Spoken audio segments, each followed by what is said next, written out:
Samedi 22 avril, Accolade présente Balade au son du K de 19h à minuit avec Eric Kozak, figure emblématique du K, et le groupe Réel de Brigitte Zabarel, orchestre 100% féminin. Artiste invité, Ami des Îles, la troupe d'Accolade et Musique Tambou Martinique. À gagner 2 bons de 100 € sur l'achat de billets d'avion vers les Antilles chez Billets Discount. Samedi 22 avril, Accolade vous donne rendez-vous à la salle des fêtes de Villeneuve-la-Garenne, avenue du 8 mai 1945. Billets en vente sur Bizouk. Renseignements 06 15 06 38 76 ou agiaccolade.com. Encore tout le monde rendez-vous à Villeneuve-la-Garenne le 22 avril. Dans toute la avorté comme maturité. Tout le monde là. Boudoum. Guadeloupe, actualité.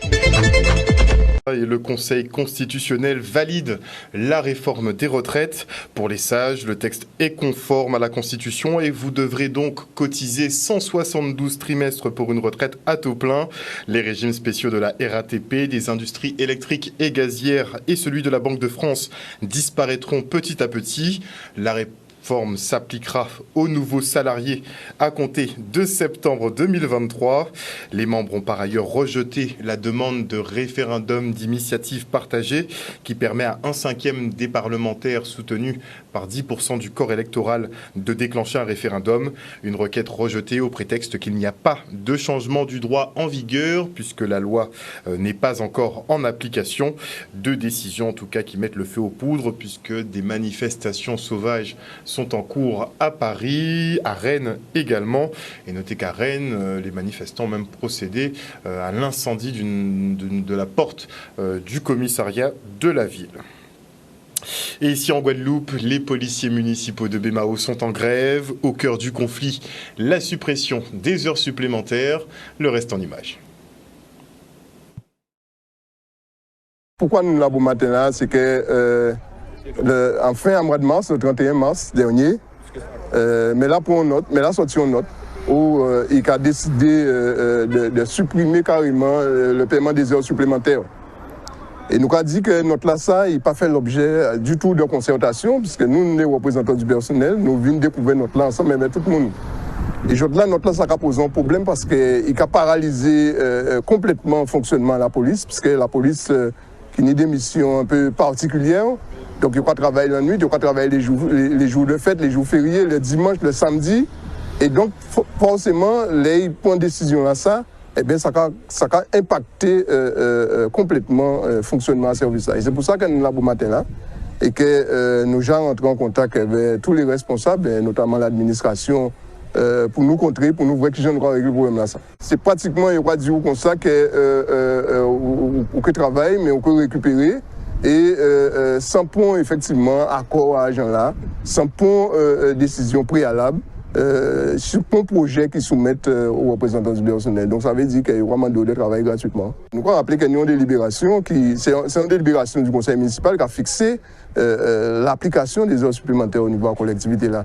Et ça n'a pas posé problème parce qu'il y avait les heures supplémentaires que les agents de la police étaient qu'à bénéficier, donc ils étaient qu'à exercer mission à eux, en plus de l'innormal qu'ils ont fait, mais si travaillent des missions qu'ils ont accomplies, que ce soit le samedi, que ce soit le dimanche, les jours fériés, et la nuit aussi, parce que nous avons rappelé qu'ils travaillent, ils ont un service de nuit qu'ils ont assuré.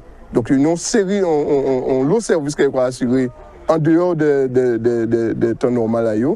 Et ça, effectivement, avec paiement des heures supplémentaires, ça permettre ce service-là fonctionner correctement. Ça, nous demandons, nous voulons rencontrer l'administration de manière à voir qui gens, dans un premier temps, nous rassurons soit aussi décision là ça.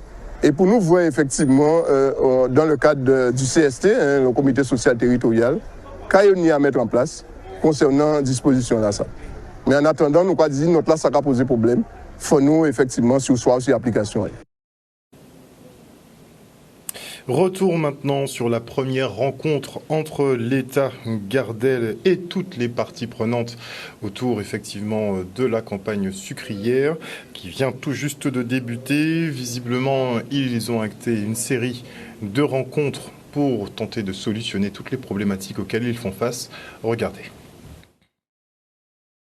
Il y avait toutes les parties prenantes qui étaient là. Donc suite effectivement, et c'est ce qu'on s'est dit mardi quand on a levé le blocage à Guindel, que tout le monde se retrouve pour qu'on puisse parler et qu'on puisse échanger. Et l'objectif, c'est la transparence. Voilà. Qu'on se dise des choses et parce qu'il y a aussi beaucoup de non-dits ou beaucoup d'incompréhension. Donc je pense qu'il y a un déficit de communication et un déficit de permanence, de transparence. Pardon. Et donc l'important, c'est de mettre tout le monde autour de la table et qu'on puisse en discuter. Donc ce qu'on a fait aujourd'hui, c'est ça. Aujourd'hui, lorsque vous regardez le prix de la canne, on ne gagne rien. Donc c'était primordial pour nous, surtout de préférer jouer le jeu pour faire cette rencontre. Donc voilà, c'était primordial pour nous. Comme ça a été évoqué dans la réunion, déjà de la transparence au niveau des usiniers, au niveau des planteurs, enfin au niveau de tout le monde. On va déjà dans un premier temps déterminer un coût de revient. C'est quelque chose qui n'a pas encore été fait, enfin à notre connaissance en tout cas. Aujourd'hui, le syndicat des jeunes agriculteurs l'a fait, mais ce n'est pas quelque chose qui a déjà été reconnu. Donc là, on va le faire en réunion de travail et tout le monde pourra apprécier le prix réel de production d'une tonne de canne. Le collectif, à travers le cahier de revendication, nous sollicite pour des études sur la qualité du sol et la qualité du foncier au niveau de la Guadeloupe. Nous sommes prêts à les accompagner.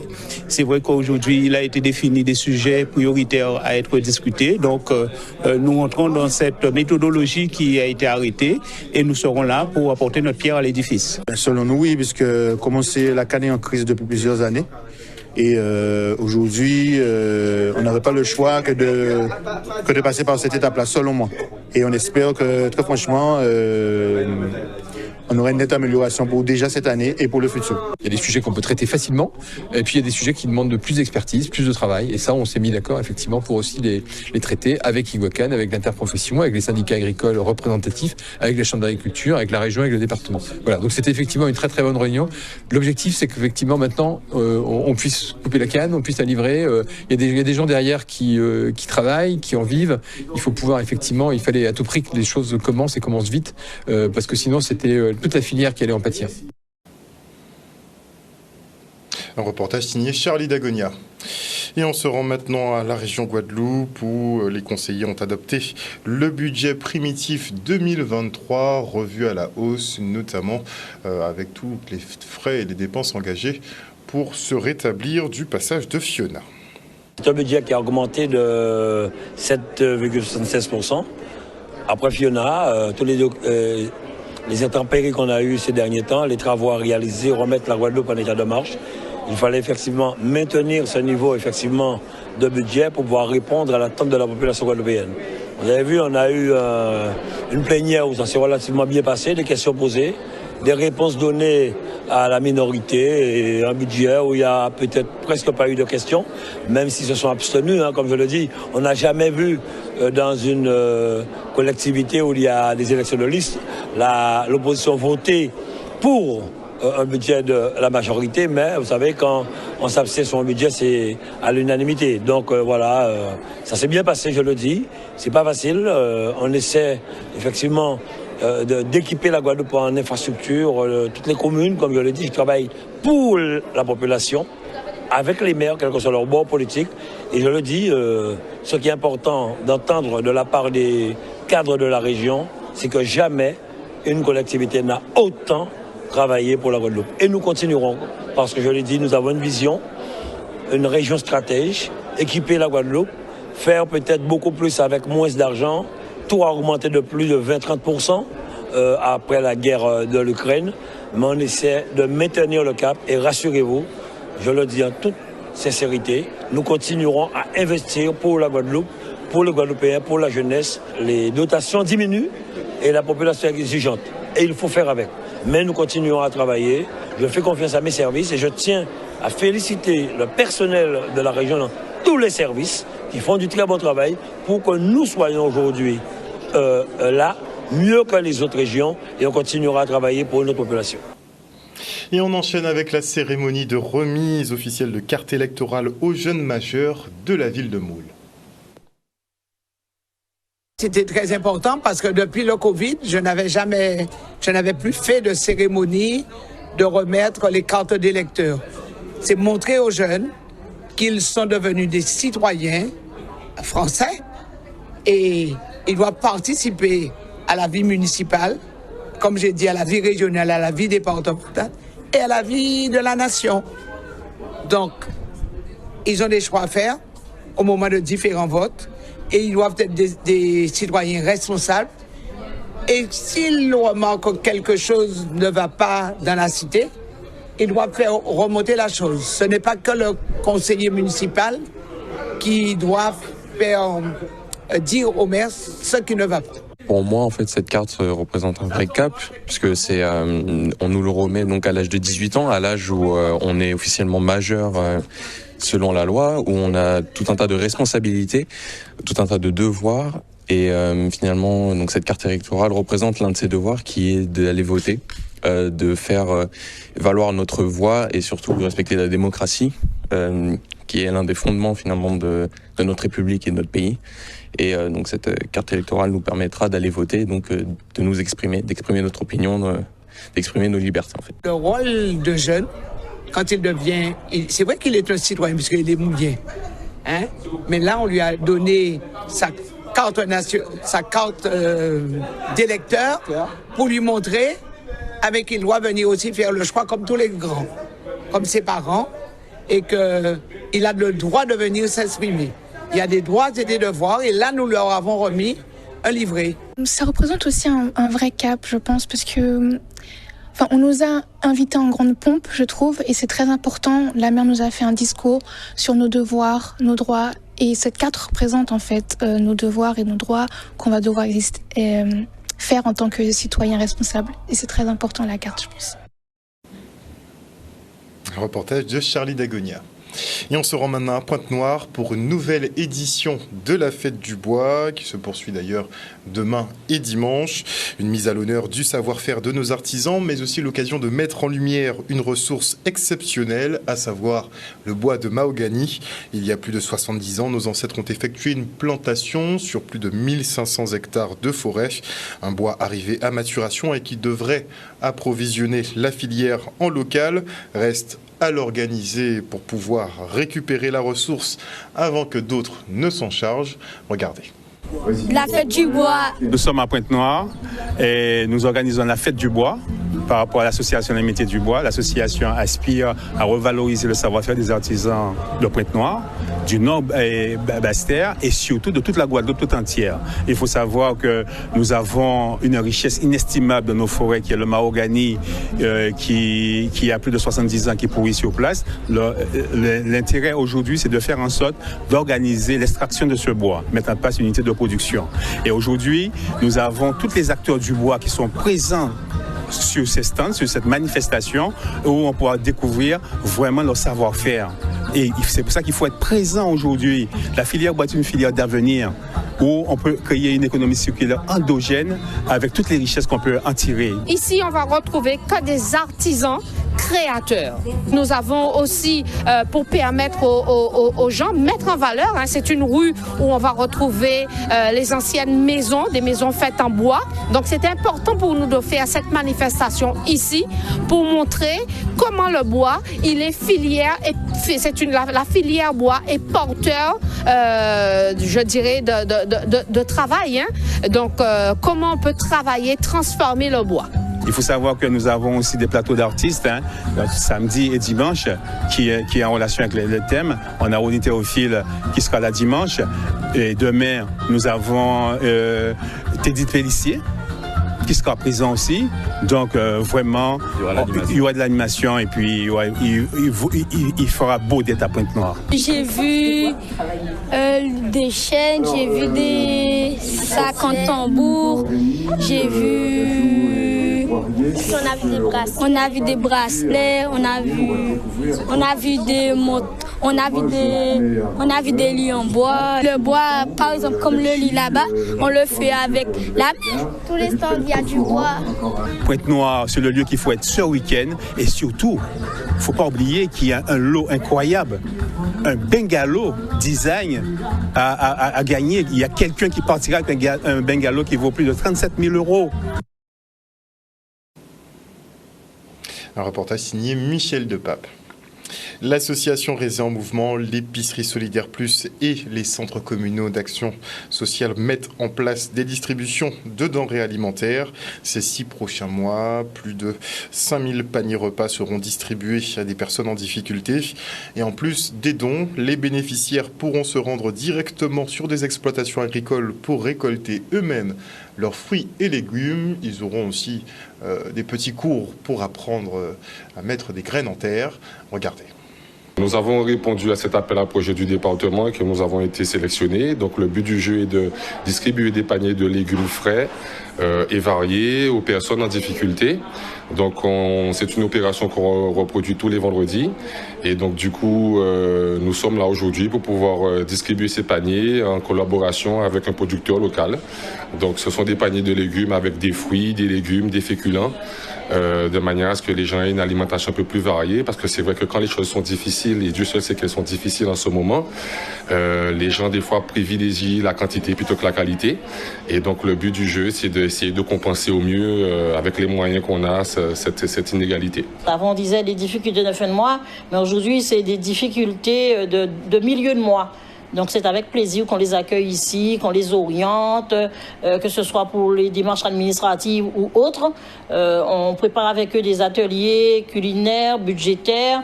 On essaie de les accompagner au mieux. Nous allons distribuer en tout 4900 paniers sur les 6 prochains mois, donc à raison de 2 distributions par semaine. Et en finale de compte, on espère bien que cette opération va se reproduire. Pour ce qui est de notre quartier, le Rézé, on a prévu de faire une sortie avec les personnes concernées qu'on va emmener directement sur l'exploitation agricole. Et donc une fois arrivés sur cette exploitation, ils auront une petite formation leur expliquant des astuces pour pouvoir planter chez eux, sur leur balcon. Et ils pourront également eux-mêmes cueillir leurs légumes et repartir avec leur panier lors de cette opération. On sent que les personnes ont besoin d'un échange, elles ont besoin d'un petit bout de parole, mais c'est vrai, d'un petit rien, mais on sent quand même que notre présence, je ne dis pas qu'elle est indispensable, mais qu'elle est vraiment utile à ces personnes. Et c'est là toute ma joie, toute la satisfaction de faire partie de cette association. Un reportage de Solène Fèvre. Et maintenant, je reçois Saoudi 2000, président de l'association Regard Autiste, qui organise un marché demain à Montréal, à Pointe-à-Pitre. Bonsoir Saoudi. Bonsoir. Alors, je t'avais rencontré effectivement à l'occasion de la Route du Rhum. Tu étais venu nous parler justement de la création de ton association, puisque tu es toi-même autiste et tu as décidé effectivement d'aider les personnes un peu comme toi justement à mieux s'en sortir et mieux être comprises surtout. On peut dire que là, c'est bien parti pour l'association. Vous êtes en marche ? Ça va, oui, on est en marche, oui, c'est bien ça. Très bien. Donc, vous organisez votre première opération demain ? C'est ça, la première manifestation qui sera faite et créée et réalisée par nous les autistes. Alors, dis-nous tout. Comment ça va se passer? Qu'est-ce que c'est? Dis-nous. Alors, il faut que vous sachiez que cette première manifestation, comme je l'avais dit bien avant, s'inscrit dans un cadre pédagogique. C'est vraiment un cadre pour que ce sont nous les autistes qui sont mis en action, c'est nous qui allons peser, compter la monnaie, c'est nous qui sommes mis en œuvre, c'est nous qui... Parce qu'il faut que vous sachiez même que le problème que nous les autistes nous rencontrons, c'est la socialisation, c'est les interactions avec les autres, la concentration et autres. C'est ce qui est le plus compliqué pour vous. Donc ce sera une véritable épreuve demain d'être sur un marché avec beaucoup de personnes autour, beaucoup d'activités. Oui, c'est une épreuve, pas que pour moi, mais pour nous aussi les autres. Pour nous aussi les autistes, ça sera une grande épreuve pour nous. Et il y aura, comme je l'avais dit aussi, ça ne sera pas uniquement que sur le marché de Montréal-Pointe-à-Pitre. Le but même de ce projet de marché, c'est essayer même si possible d'étendre un peu sur toutes les communes de la Guadeloupe au fur et à mesure. Bien sûr. Donc ce sont les membres de l'association qui vont tout faire. Pas que les membres, il y aura les parents aussi qui seront là, qui sont présents aussi, qui vont assister. Il y aura peut-être d'autres parents aussi. Forcément, il n'y aura pas que des membres. C'est ouvert, c'est un marché qui est ouvert à tout le monde. En fait. C'est pas un cercle restreint. Ok. Mais tout le monde peut participer. Oui. Mais ceux qui travaillent, c'est vous. Mais si, avec un petit coup de main des parents, ou bien vous allez tout gérer tout seul? Pas tout gérer, mais il y aura un petit peu aussi, il n'y aura pas que moi aussi qui pourra gérer. Il y aura aussi des parents qui sont là aussi. Très bien. Les parents d'autres personnes autistes. Donc vous aurez quand même un petit coup de main. C'est ça. Super. Alors, est-ce qu'on peut avoir une idée de ce que vous allez proposer en avant-première? C'est-à-dire? Quel type de produit? Qu'est-ce qu'on aura? Qu'est-ce qu'on pourra vous acheter? ben, on a un peu de tous des produits locaux, ça c'est clair, comme melon, pastèque, racines, franchement des produits typiquement très locaux, comme les ananas et autres, tout ça. Alors, et comment tu sens ton équipe? Est-ce qu'ils sont motivés? Oui, je sens qu'ils sont très motivés parce que même sous le groupe, même de l'association, même les parents même sont très, à chaque fois que je réponds, même je parle de cette manifestation, les parents même sont très... les parents même réagissent très vite, donc on voit forcément qu'il y a une très... Oui, il y a un bel engouement. D'ailleurs, on salue Brigitte Zabarel, qui travaille avec nous, et son fils d'ailleurs sera avec nous. Et aussi, elle a dit aussi que Brigitte Zabarel a beaucoup insisté sur le fait qu'elle aussi, elle sera présente pour cette manifestation avec son fils, car franchement, elle y tient beaucoup. C'est vrai qu'on doit te remercier d'avoir mis en place cette association créée par un autiste pour les autistes. C'est vrai que toi, tu les comprends beaucoup mieux que nous, en tout cas, et tu peux traduire justement leurs besoins. Donc ça, c'est excellent. Première opération, donc, ce sera sur le marché de Montréal. Ce sera quelle heure ? De 7h à 13h. 7h à 13h, donc toute la matinée, vous serez sur place. Vous avez besoin d'encore un petit coup de main ou pas ? Pas de petit coup de main parce que franchement, même pour la réalisation de ce projet-là, ça c'est un projet quand même qui est assez, comme c'est une première même que je l'avais dit, c'est assez colossal. Et je remercie aussi déjà après à la même Caraïbe Melonier par rapport au melon il nous a fait un don des melons, et aussi Monsieur Joël. Là, surtout l'association Club Kiwanis Kaladja, car il faut que vous sachiez que l'association Kiwanis Club Kaladja et Regard d'Autisme même sont alliés. Donc franchement, même il y a plus une relation de complémentarité entre Kiwanis Kaladja et Regard d'Autisme. Donc franchement, même c'est grâce à eux, même si l'association même a pu s'élever. Et aussi, je remercie T. Carl du Lamentin par rapport au cadre même qu'on a pu prendre aussi auprès de lui. Et aussi particulièrement même pour demain, je recherche un bénévole en fait pour couper en fait les cannes en fait, si possible. Un coupeur de cannes, si possible. Qui coupe les cannes en fait, parce que je sens qu'il y aura beaucoup de monde et mon père même ne pourra pas. Mais déjà à Montréal, il y a beaucoup de monde. Déjà qu'il y a déjà, forcément avec la manifestation, donc je vous imagine déjà qu'il y aura déjà beaucoup de monde. Donc forcément, je remercie toutes ces personnes-là qui ont je ne dirais pas qui ont beaucoup contribué et surtout finalisé en fait les dernières parties de ce projet qui est une grande manifestation pour l'association Regard d'Autistes. Et pour les autistes de Guadeloupe, c'est pas comme s'il y avait 150 000 manifestations qui étaient organisées pour vous. C'est des choses qui manquaient. Et effectivement, le travail que tu réalises est exceptionnel et on t'encourage beaucoup effectivement à renouveler ces opérations de manière régulière. Est-ce qu'ils sont prêts à te suivre justement pour peut-être refaire ce genre d'opération? Merci, bien sûr. Ça viendra. En tout cas, n'hésitez pas, chers téléspectateurs, à vous rendre donc à 7h, à partir de 7h jusqu'à 13h sur le marché de Montréal à Pointe-à-Pitre, et vous rencontrerez justement les membres et les familles des adhérents de l'association Regard d'Autistes, et vous pourrez même échanger avec Saoudi 2000, le président, n'est-ce pas autiste quand même. On rappelle que tu es autiste, mais que tu te défends nickel. Aucun problème. Donc il faut vous encourager à continuer, et vous avez des difficultés effectivement sur la socialisation, mais on doit aussi venir vers vous pour faciliter, je pense, un peu le travail. En tout cas, merci beaucoup Saoudi. Merci. Et on enchaîne avec effectivement une journée découverte de l'athlétisme à Bémao. La ville a pour objectif en général de proposer pendant les périodes de petites vacances scolaires des animations notamment sportives et d'aller dans les différents quartiers et de proposer aux enfants qui ne pratiquent en général pas les activités sportives une animation sportive afin de découvrir une discipline sportive et notamment aujourd'hui l'athlétisme. C'est une initiative que nous avons entamée déjà depuis la création du club. Avant d'avoir le soutien de Jeunesse Calvert, nous avons organisé des manifestations dans quasiment tous les quartiers de Bémao. Font Wiché, Font Arok, Terrain à Gâton, Font Sarail, enfin bref, partout. L'année dernière, c'était la première édition. On avait au moins une 50aine d'enfants, sauf qu'on l'avait fait sous la journée. Donc ça a permis aux parents d'aller travailler, de nous laisser les enfants, et ça s'est vraiment bien passé. Oui, parce qu'au lieu de laisser les enfants dans la maison, il vaut mieux que les enfants viennent s'initier au sport. Il s'agit de perpétuer cette initiative au niveau de Calvert, avec le soutien de Jeunesse Calvert.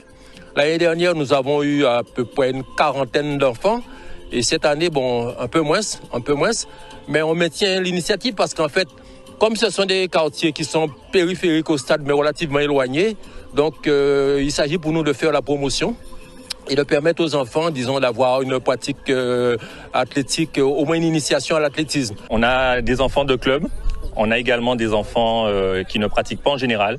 Et au dire des associations qui sont partenaires généralement, elles retrouvent les gamins après dans leur structure. C'est d'autant plus important pour nous que il est évident que hors temps scolaire, les enfants, 85% des enfants n'ont pas d'activité physique, donc restent à la maison, donc sédentarité, problème, toute espèce de difficulté, quoi. Le sport, pour moi, c'est indispensable. On l'a vu après l'épisode Covid, tout le monde s'est retrouvé à courir, à faire une activité sportive, et on se rend compte que quand on propose ça aux enfants, quand on s'arrête, c'est déjà fini. Ils sont vraiment demandeurs. Et je pense qu'en tant équilibre psychologique et dans la vie de tous les jours. Outremernews.fr, le site de l'actualité Outre-mer, 24 heures sur 24 et 7 jours sur 7. Retrouvez la chaîne Outremer News sur YouTube.